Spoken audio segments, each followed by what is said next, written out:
All right, I was born on a sailboat between Belize and Turnip. My dad was bringing in my mom to have me and didn't make it. My father was a lighthouse keeper and my mom was a housewife. And yeah, I joined the army when I was 20, spent 6 years in Europe. Came back home, I came out the army as a chef. And then I started guiding in 1972, 30 miles up Belize River. And like I became a guide, fell in love with permit. And the main reason I fell in love with permit because they were eating my fly and I didn't even know. So I, I decided, no, that can't work. I got to get serious about it and really study these fish. And fish like that until 1988. I met Pearlie, my present wife, and one night we were talking about building a lodge. And she said, okay, we'll give it name Blue Horizon Lodge. So it was named Blue Horizon Lodge 8 years before it was built. We worked together for 8 years after we planned that we wanted to build a lodge.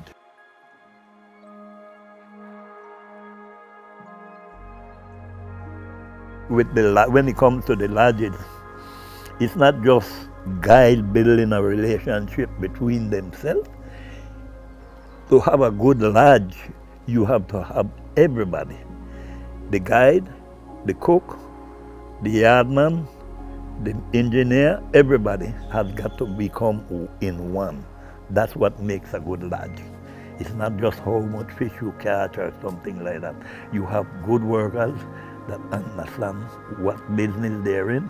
That's what makes a good lodge. And I think we've got that. We've got that. When it comes to organized guides, Blue Horizon is about one of the lodges that we move together.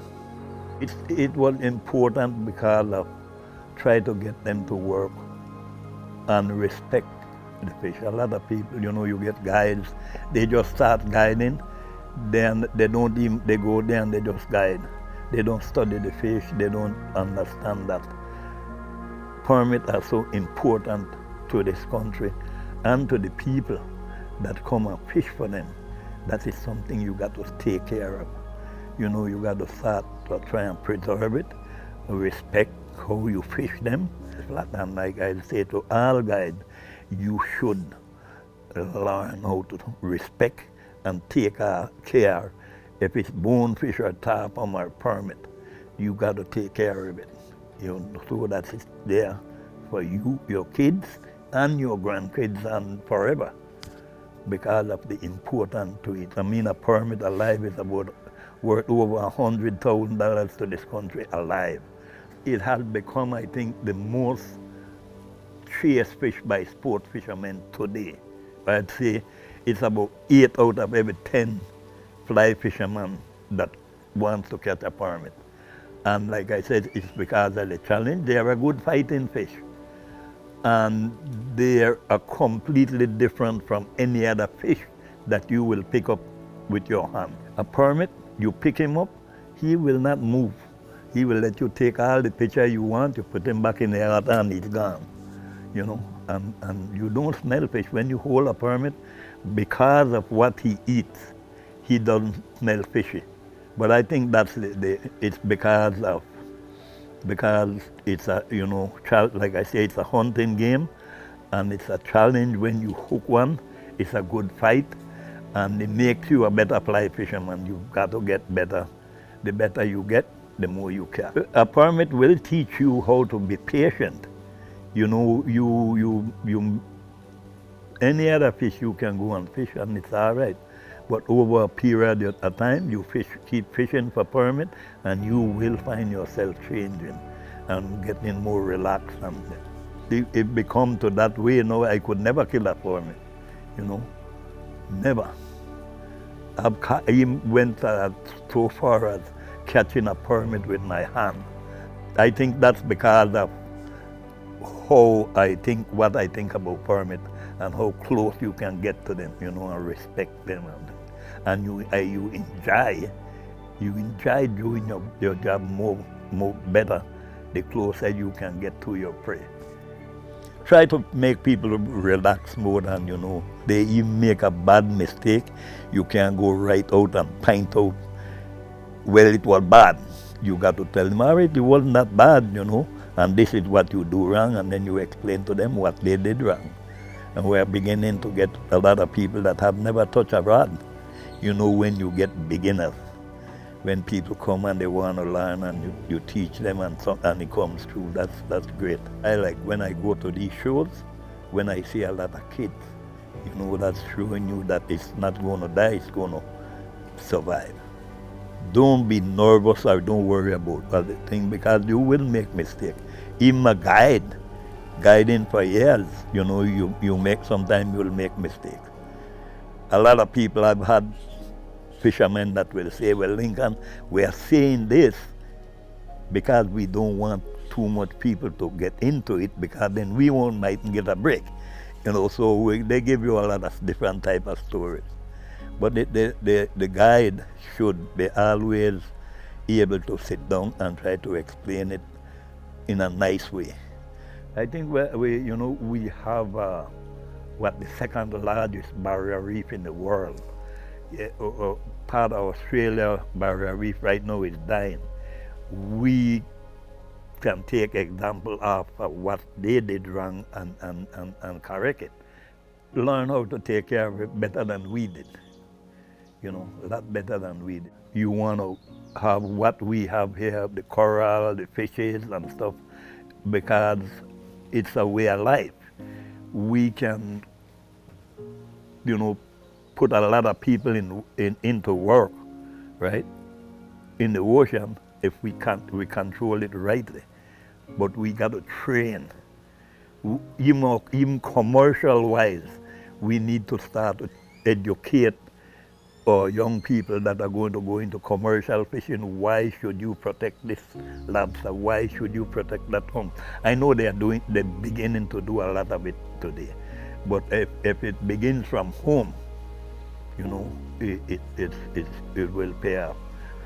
I don't think in life, in general, we pay enough attention to the younger people. A lot of people don't, you have a kid and you look at him, he looks like he's happy, but you can see something is wrong. You should take time to sit down and try to find out what's wrong. And whatsoever way you can help him, help. And I think, sit down and think about it. Oh yeah, I've made a difference in a lot of people's life. Hope I can do a lot more. Yeah. And will do it whatsoever I can until time for me to go. I don't think you can ever do more than your part. I don't think so. I've heard people, I've done enough. There's not enough. You do it until you can't do anymore. After a while, the wife, she got enough of it. And we had tried someone else to say maybe manage it, but it didn't work, so we decided the best thing for us to do is to sell it. When Bill came along, he was the right person. I think we made the right decision when Bill came along, and I look at him and respect him as a man, and treat us pretty well. You'd fish mainly permit until the tide is bad. If there's tarpon around, you'll go fish tarpon for a period of time, and it's where you're going to do nothing less than 8 hours fishing for the day. Some days you'll go to 10 hours. It just depends on how the guide feels and how the fish is, right?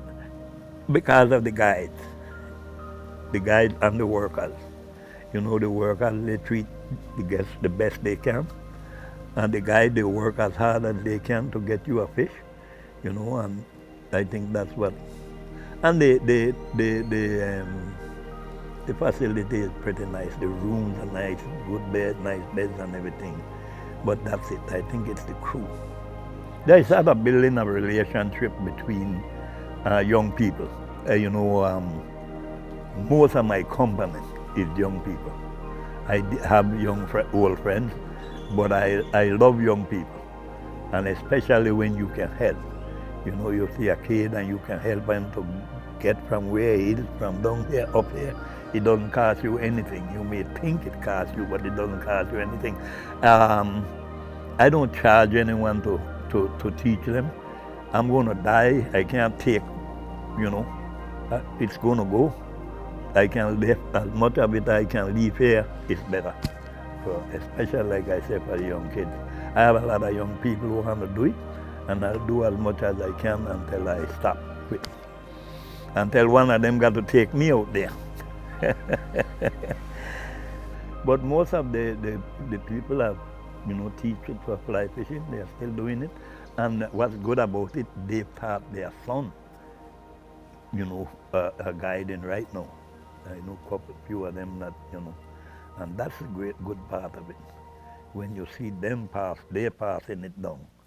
Yeah, a lot of people will tell you, you know, they've been around and they've never seen people work together the way we do and what we're doing.